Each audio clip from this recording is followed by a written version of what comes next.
अस्सलाम वालेकुम सर, क्या हाल है? ठीक हो? खैर खैरियत है?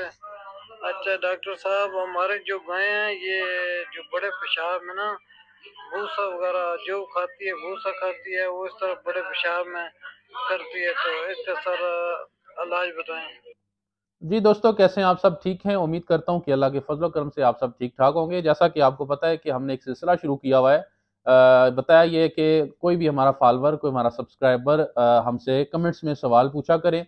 हमारी जो रोज़ाना की वीडियो अपलोड होती है उसमें कोई सवाल कर सकता है। अगर किसी भाई के साथ कोई मसला पेश आ रहा है, कोई नया फार्मर है, ठीक है, तो अपना मसला पेश किया करें कमेंट्स में। हमारी टीम आपसे जो है ना वो इनबॉक्स में रब्ता करेगी, आपसे वॉइस मैसेज मंगवाएगी, ठीक है। आपने इनबॉक्स नहीं करना, आपने सिर्फ जो रोजाना वीडियो अपलोड होती है उसमें कमेंट्स में अपना मसला पेश करना है, ठीक है।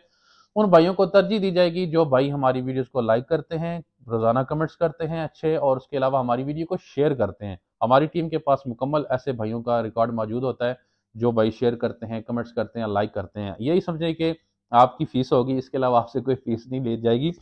तो ये खुरम शहजाद गुजर साहब हैं जिन्होंने एक मसला पूछा है, अपना इलाका तो इन्होंने नहीं बताया। तो इनका वॉइस मैसेज प्ले करते हैं, इनका मसला सुनते हैं और फिर उस मसले के हल की तरफ चलते हैं। अस्सलाम वालेकुम सर, क्या हाल है? ठीक हो? खैर खैरियत है? अच्छा डॉक्टर साहब, हमारे जो गाय हैं ये जो बड़े पेशाब में ना भूसा वगैरह जो खाती है, भूसा खाती है, वो इस तरह बड़े पेशाब में करती है, तो इसका सर इलाज बताएं। अच्छा जी भाई, ये खुरम शहजाद गुजर साहब हैं जिन्होंने ये सवाल पूछा है। उन्होंने ये कहा है कि हमारी गाय जो कुछ खाती है, तूड़ी वगैरह या कुवंडा वगैरह, वो सारी चीज़ें जो है ना वो गोबर में वाज़ह नज़र आ रही होती हैं।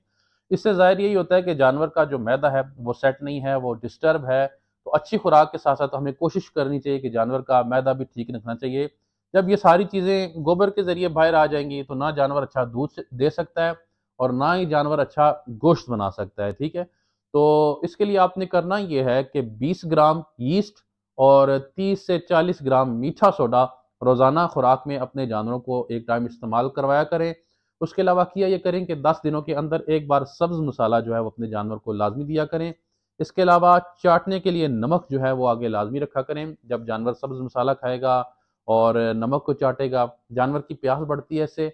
जो जानवर पानी अच्छा पीता है उसी जानवर का मैदा भी अच्छा रहता है।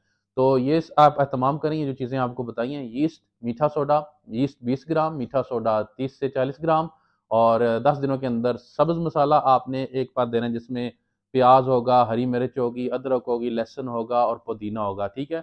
और उसके अलावा जो है चाटने के लिए नमक को यकीनी बनाएं वो आगे रखें, तो इंशाल्लाह आपका मसला जो है वो हल हो जाएगा।